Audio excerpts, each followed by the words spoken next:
ఈ రోజు ఆంధ్రప్రదేశ్ లో కూటమి ప్రభుత్వం అధికారంలోకి వచ్చాక ఏ విధంగా మహిళల్ని, రైతుల్ని, విద్యార్థుల్ని మూకుమ్మడిగా అందరినీ కూడా నిలువునా మోసం చేస్తున్నారో మీరు అందరూ గమనిస్తున్నారు.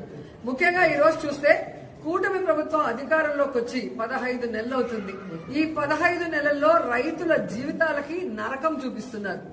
ఈ రోజు రైతులకి వాళ్ళు చెప్పిన రైతు భరోసా సంవత్సరానికి 20,000 అన్నారు. 2 సంవత్సరాలు అవుతుంది.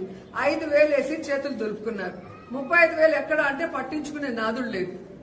అలాగే మీరు చూస్తే రైతు భరోసా కేంద్రాల ద్వారా, సహకార సంఘాల ద్వారా రైతులకు ఎంత అవసరమైతే అంత ఎరువులు, యూరియా, విత్తనాలు, పురుగుల మందులు, యంత్రాలు అన్ని కూడా జగన్మోహన్ రెడ్డి గారు సరఫరా చేసేవారు.